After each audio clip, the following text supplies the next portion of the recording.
ॐ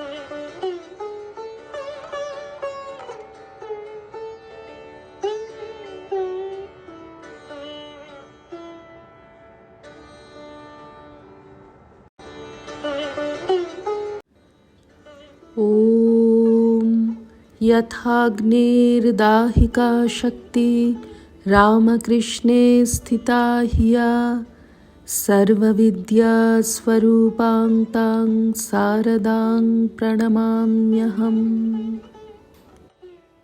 শ্রী শ্রী মায়ের কথা, সরজুবালা, 11ই আশ্বিন 1325। প্রাতে গিয়েছি। মা ফল কাটছিলেন, দেখেই বললেন, এসেছো মা, এসো, আজ বোধন, ঠাকুরের এই ফুলগুলি বেছে সাজিয়ে রাখো, ফলের থালা এই পাশটিতে রেখে দাও। আদেশ পালন করলুম। ফল ইত্যাদি কাটা হয়ে গেলে মা পাশের ঘরে এলেন, স্নান করবেন। তেলের ভাঁড় চিরুনি নিয়ে আমার কোলের কাছে এসে বসলেন।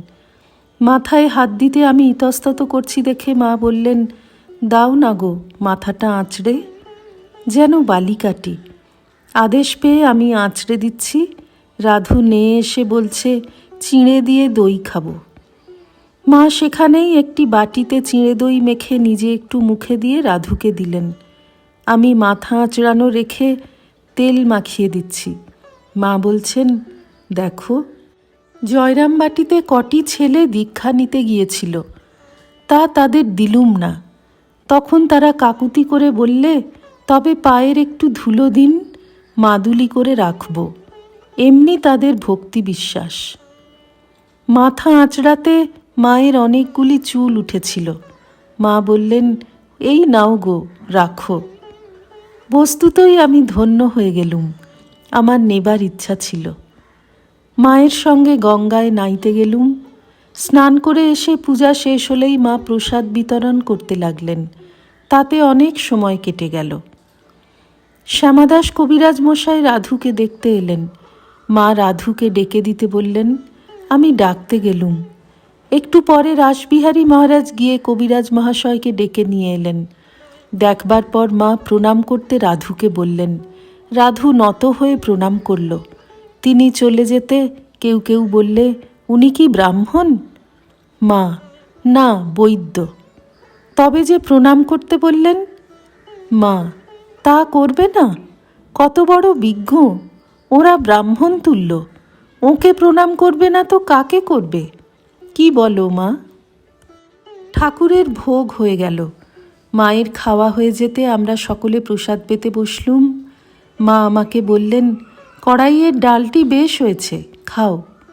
নলিনী দিদি বলছেন, তুমি রোজ এসে চলে যাও, খাও তো না, আজ বেশি করে মাছ খাও।